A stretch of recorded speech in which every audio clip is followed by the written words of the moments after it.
আসসালামু আলাইকুম। স্বাগতম সবাইকে নতুন আরেকটি ভিডিওতে। আমরা যেদিন এই যে দেখতেছেন সিএনজিতে করে বের হয়েছি, আমাদের ছুটির দিন ছিল।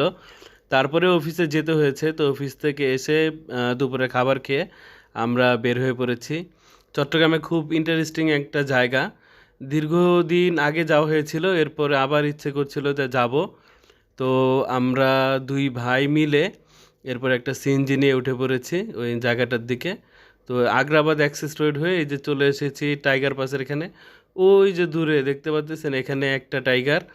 এখানে শুধু একটা টাইগার না, এই টাইগার পাসের এখানে আরও ২টা টাইগার আছে। এই যে একটা টাইগার, আর হচ্ছে যে এই পাশে আরও একটা টাইগার।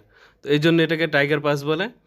তো টাইগার পাসের একটু সামনে এগুলোই লালখান বাজার। তো লালখান বাজার এখানে এই যে লালখান বাজার মোড়টা একটু সামনে। তো এইখানে আপনার এই যে গণপূর্ত অধিদপ্তরের সরকারি অফিসার্স কলোনি জামে মসজিদ লালখান বাজার চট্টগ্রাম। তো এই যে এটাকে এই জায়গাটার একটা নাম হচ্ছে বাটালি হিল, কিন্তু এটার আরেকটা নাম হচ্ছে জিলাপি পাহাড়। হ্যাঁ, তো জিলাপি পাহাড় এই নামটা কেন বলা হয় এইটা আস্তে আস্তে ধীরে ধীরে আপনারা সবাই বুঝে যাবেন।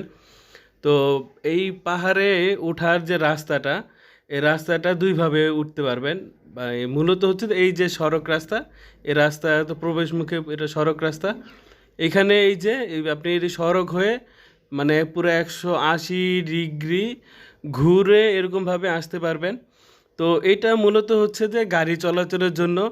তো আমরা যখন এই দিকে যাবো কিনা চিন্তা করতেছিলাম, দেখি যে একটা গাড়ি আমাদের ক্রস করে গেল। তো আমরা এতখানি এই মুহূর্তে ঘুরবো না, আমরা হচ্ছে যে এই যে সিঁড়ির পথটা নিয়ে নিলাম এবং উঠতে উঠতে দেখলাম যে এই গাড়িটা আবার আমাদের সামনে চলে এসেছে। তো এখানে দেখলাম যে বিভিন্ন তথ্য এখানে লেখা আছে। আপনারা চাইলে এই যে ভিডিওটা আমি একটু ধরে রেখেছি যাতে আপনারা এই তথ্যগুলো পড়ে নিতে পারেন। চাইলে ভিডিওটা পজ করে পড়ে নিতে পারেন।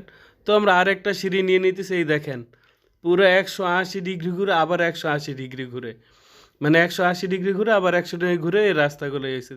এবং এই যে একটু উপরের থেকে এত সুন্দর লাগে রাস্তাটা, এটা হচ্ছে যে বলার বাইরে। এটার জন্য এইটাই হচ্ছে যে একটা সৌন্দর্য। আর এই পাহাড়ের হচ্ছে যে এত রকমের গাছগাছালি, ওই তো যেটা সাইনবোর্ডে লেখা আছে বিভিন্ন রকমের গাছগাছালি। আর এই যে এখান থেকে দেখতেছিলাম যে অনেকখানি নিচে চলে গেছে। তো আমরা ওই সিঁড়িটাকে ইয়া করলাম যে সিঁড়িটা না হয় তা ঠিক আছে আমরা একটু ঘুরে যাই। তো এই যে দেখেন রাস্তাটা এই যে এইভাবে ঘুরে গেছে। হ্যাঁ, এবং এইখানে এই যে সামনে বাইরে এত রকমের গাছ, এই যে রাস্তাটা এইভাবে 180 ডিগ্রি মানে উপর থেকে নিচের থেকে উপরের দিকে আসছে আর কি। তো আস্তে আস্তে আমরা সামনে এগোচ্ছি। আর এইখানে খুব মজার একটা বিষয়, এখানে হচ্ছে যে চট্টগ্রাম রেঞ্জের এই উনি হচ্ছে ডিআইজি, চট্টগ্রাম রেঞ্জের ডিআইজি, ওনার হচ্ছে বাসভবন। তো এখানে কি কি ধরনের শুধু যেটা গাছ লাগানো হয়েছে এই 2003 থেকে 2005 এরকম, এই যে ডিসি সম্মানিত ডিআইজি সাহেব এবং এই কী কী গাছ লাগিয়েছেন ওনারা এই গাছের একটা তালিকা। আর এই যে উপ সহকারী প্রকৌশলী কার্যালয়। আর এই জায়গাটা হচ্ছে যে মানে এই যে আমরা মোটামুটি উপরে চলে আসছি এখন। তো বাটিয়ালা হিল সম্পর্কে খুব কিছু এখানে তথ্য দেওয়া আছে যে এখানে দ্বিতীয় বিশ্বযুদ্ধের সময় এখানে কামান রাখা হয়েছিল। তো এটা খুব স্ট্র্যাটেজিক একটা জায়গা। স্ট্র্যাটেজিক কেন? কারণ হচ্ছে যে এই বাটারি হিল থেকে চট্টগ্রাম শহরটা খুব সুন্দরভাবে দেখা যায় এবং মানুষজন এখানে হাঁটাহাঁটি করতে আসে। খুবই সুন্দর একটা চমৎকার জায়গায় যে দেখতে পাচ্তেছেন যে এই জায়গাটা থেকে চট্টগ্রাম শহরটা খুব সুন্দরভাবে দেখা যায়। এই যে বিল্ডিংগুলো যখন ছিল না তখন হয়তো দূরে সমুদ্রও দেখা যেত, কিন্তু এখন চারিদিকে বিল্ডিং। তো এই পাহাড়ের উপর উঠলে এই যে বিভিন্ন রকমের গাছগাছালি এখানে আছে। আর কি বলে এটা তো ওই যে দেখলেন যে কিছু গাছ পরে এখানে লাগানো হয়েছে। মানে চারিদিকে পরিবেশটা এত সুন্দর মনোমুগ্ধকর। আমরা যখন গেছি তখন ঠিক দুপুরের পর পর। তো এখানে তখনও মানুষজন কম ছিল, কিন্তু বিকেলবেলা এখানে প্রচুর মানুষ এখানে হাঁটাহাঁটি করতে আসে, ঘোরাঘুরি করতে আসে, মানুষ গল্প করতে আসে, আড্ডা দিতে আসে। খুব চমৎকার একটা জায়গা। তো ওইখানে যারা এই যে হাঁটাহাঁটি করে এই জায়গাটা খুব সুন্দর একটা নাম দিয়েছেন, সেটা হচ্ছে শতায়ু অঙ্গন। হ্যাঁ, এবং এখানে একটা মঞ্চের মতো জায়গা আছে, সম্ভবত ওনারা এখানে ছোটোখাটো অনুষ্ঠান করেন। তো ওই যে বলতেছিলাম যে দুপুরে পর পর আসছি এবং বিকেলের সময় দেখলাম যে আস্তে আস্তে অনেক মানুষজন এখানে আসা শুরু করেছে। এই যে তো এই শতায়ঙ্গনে একটা ভিত্তিপ্রস্তর দেখলাম যে এখানে লাগানো আছে, এই যে গণপূর্ত অধিদপ্তরের এখানে হচ্ছে বাংলো। হ্যাঁ, এবং হচ্ছে যে খুব সুন্দর সুন্দর এখানে স্থাপনাও আছে।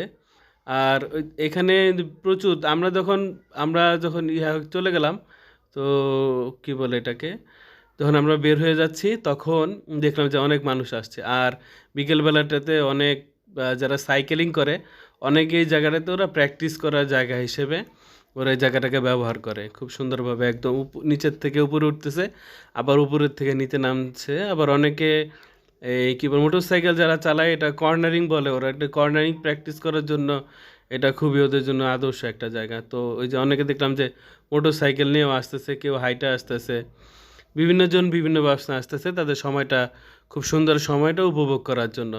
তো আমরা যেহেতু দুপুর পর আসছি, আমরা এখন আস্তে আস্তে বের হয়ে যাচ্ছি।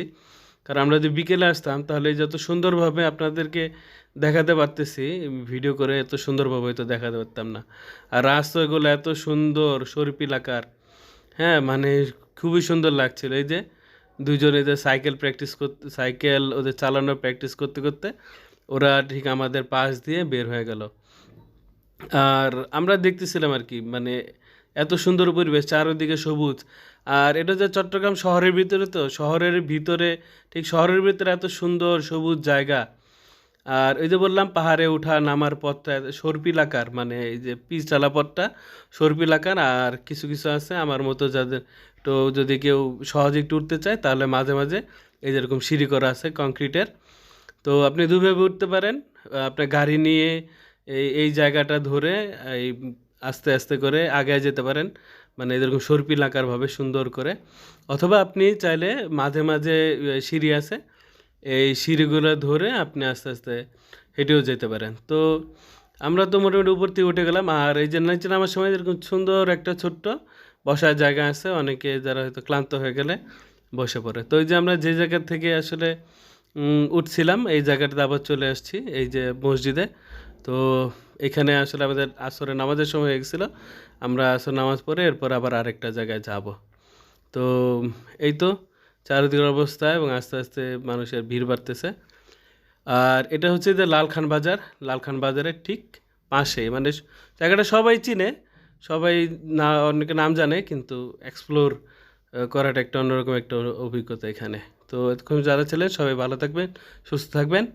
আসসালামু আলাইকুম রহমতুল্লাহ।